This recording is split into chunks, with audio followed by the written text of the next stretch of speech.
اور ہمیں جو سکھایا گیا ایک مسلمان کے شب و روز وہ اللہ کے ذکر سے عبارت ہیں۔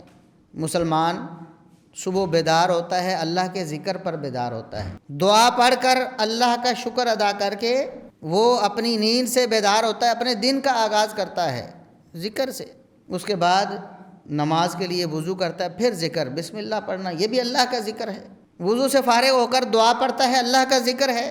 پھر 2 رکعتیں پڑھتا ہے سنت، اللہ کا ذکر ہے۔ نماز پورے کے پورے اللہ کا ذکر ہے۔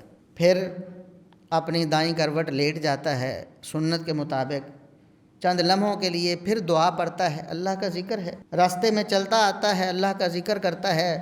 مسجد میں آتا ہے، مسجد میں داخل ہوتا ہے، پھر دعا پڑھ کے داخل ہوتا ہے، اللہم افتح لی ابواب رحمتک، اللہ کا ذکر ہے۔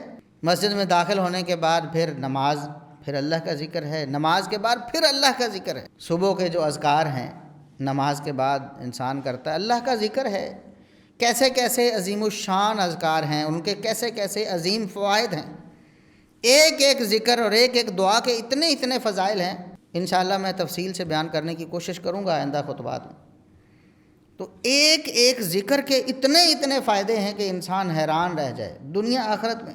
پھر انسان وہاں سے نماز کے بعد ذکر کر کے اپنے گھر کو چلا، مسجد سے نکلتا ہے، پھر ذکر کرتا ہے، اللہم انی اسألک من فضلک، اللہ کا فضل اور اس کی رحمت اس کا سوال کرنا، یہ ذکر ہے، اللہ کا ذکر کرتا ہے، پھر چلا جاتا ہے اپنے گھر میں۔ چلتے پھرتے پھر اس کو حکم یہی ہے کہ اللہ کا ذکر کرو، اللہ کا ذکر کرو، اللہ کا ذکر کرو۔